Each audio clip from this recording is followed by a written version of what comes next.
mempelai yang berbahagia, para orang tua, Bapak Ibu, dan yang bernyanyi, serta para romo yang dikasihi Tuhan. Pasti Bapak Ibu pernah makan siomay. Pernah?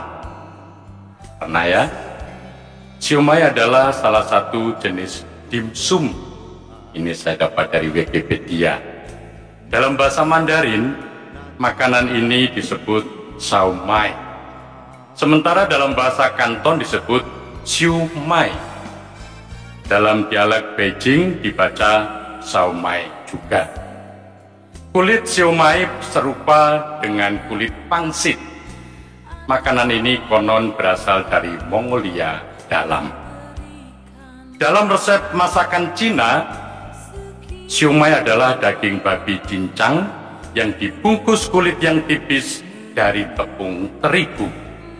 Walaupun demikian, siomay juga dibuat dari udang, daging kepiting, atau daging sapi.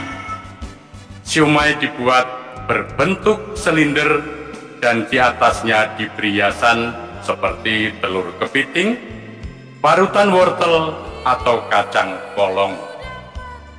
Setelah dimatangkan dengan cara dikukus, siomay dimakan dengan cuka atau kecap asin. Di Indonesia, Bapak Ibu dan saudari-saudari terkasih, siomay atau biasa disebut sebagai siomay identik dan dikenal sebagai makanan khas Jawa Barat, khususnya Kota Bandung. Karena itu di Indonesia kita akan banyak menemukan pedagang memberikan label siomay Bandung sebagai nama dagangan mereka. Dalam budaya kuliner Indonesia, siomay bisa dikategorikan sebagai jajanan pinggir jalan, street food, dan biasanya dijual dengan menggunakan gerobak. Namun ada pula beberapa merek yang sudah memiliki gerai besar dan dikenal populer sebagai salah satu destinasi wisata kuliner. Siomay umumnya dihidangkan dengan siraman saus kacang yang dibuat dari kacang tanah yang dihaluskan dan diencerkan dengan air. Bumbu untuk saus kacang ini antara lain cabai merah, bawang putih, gula pasir, asam jawa, bawang putih 2 kali, garam dapur, dan cuka. Sewaktu disajikan, siomay bisa ditambahkan kecap manis, sambal botol, dan perasaan jeruk limau. Mungkin Bapak Ibu akan bertanya, Romo ini omong apa gitu ya? Di Jogja, Bapak Ibu, ada rumah makan siomay terkenal dan mempunyai makna penting. Siomay Telkom Kota Baru. Disinilah Deis dan Fenty pertama kali bertemu darat. Mereka berkenalan, dikenalkan oleh orang tertentu, kemudian berkenalan lewat udara, begitulah, dan setelah beberapa minggu mereka bertemu di tempat ini. Jelas ya? Jadi nggak usah bertanya, Romo ini mau ngomong apa, begitulah. Nah, Bapak Ibu dan saudari-saudara yang terkasih, saya itu sekarang sedang mencintai Bapak Suci, Bapak Paus. Ketika Bapak Paus itu pergi ke Amerika di Philadelphia, itu tahun 2015, Philadelphia maksudnya, beliau ketika berkhotbah itu sudah menyiapkan teks, tarik-tarik begitulah. Tetapi Bapak Suci ketika menyaksikan situasi langsung mengubah haluan. Dan begini khotbahnya. Keluarga mempunyai kewarganegaraan yang ilahi. KTP-nya diberikan kepada mereka dari Tuhan, supaya dari dalam jantung hati keluarga dapat sungguh-sungguh bertumbuhlah kebenaran, kebaikan, dan keindahan. Beberapa dari kalian mungkin berkata, Bapak, Anda berbicara seperti itu sebab Anda tidak menikah, kata Paus. Ia melanjutkan, ya, keluarga-keluarga mempunyai kesulitan-kesulitan. Dalam keluarga kita bertengkar. Kadang piring-piring bisa terbang dan anak-anak membuat sakit kepala. Saya tidak mau bicara tentang ibu mertua. Perkataan ini langsung disambut tawa ribuan pendengarnya. Namun demikian, kata Paus, dalam keluarga selalu ada terang, oleh karena kasih dari Sang Putra Allah. Sebab dalam terang Kristus kita melihat bahwa sebagaimana ada masalah-masalah dalam keluarga, demikianlah ada terang kebangkitan.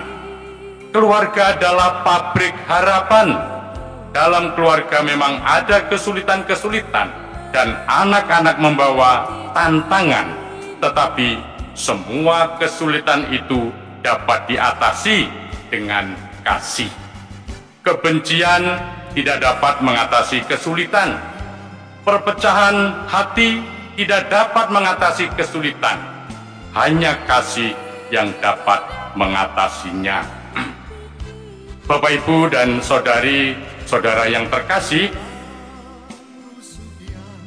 kalau kita menyimak khotbah Bapak Suci ini, rasanya hal ini akan meneguhkan kembali lebih-lebih keluarga yang sudah menikah, tetapi juga penting menjadi bahan permenungan bagi calon keluarga baru ini. Maka Bapak Ibu, mari kita melihat lebih-lebih Injil yang kita dengarkan bersama pada pagi hari ini, pada peristiwa yang penuh sukacita, yang penuh bahagia ini.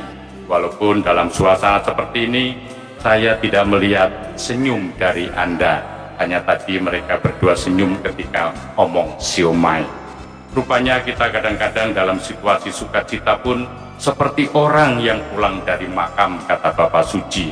Tidak menunjukkan sebagai orang yang sedang merayakan Paskah kebangkitan Tuhan.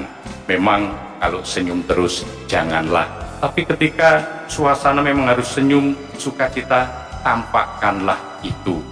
Bapak, Ibu, dan saudari-saudari terkasih, pernikahan adalah suatu peristiwa yang mempersatukan. Saya kira selalu begitulah. Perkawinan itu peristiwa yang mempersatukan. Tak ada perkawinan yang mencerai-beraikan.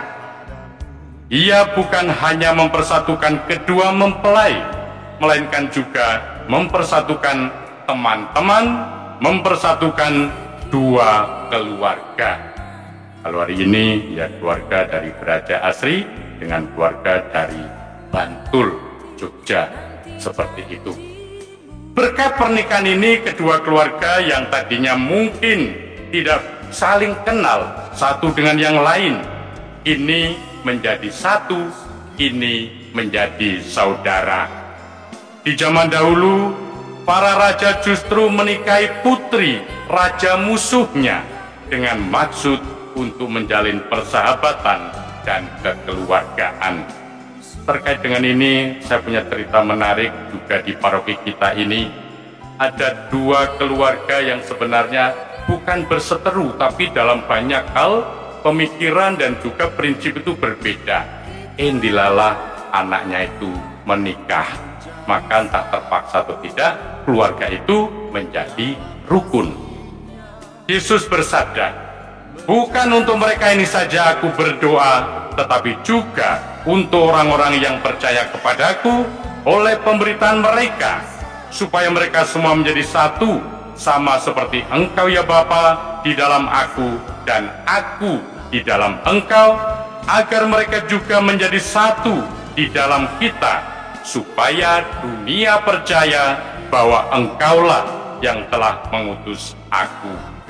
Bapak, Ibu, saudari-saudara yang terkasih, kita tahu Yesus bukan hanya berdoa untuk murid-murid yang duduk di sampingnya pada waktu itu, melainkan juga untuk kita semua. Menarik sekali bahwa Yesus tidak meminta sesuatu yang lain. Ia tidak minta kebijaksanaan bagi para muridnya dan bagi kita, seperti yang dilakukan oleh Raja Salomo. Ia pun tidak minta agar kita hidup sejahtera, adil, makmur, tanpa susah, dan seterusnya. Yang diminta adalah supaya mereka semua menjadi satu. Pertanyaannya, mengapa? Rasanya Bapak Ibu dan saudari-saudari terkasih, paling tidak ada dua alasan.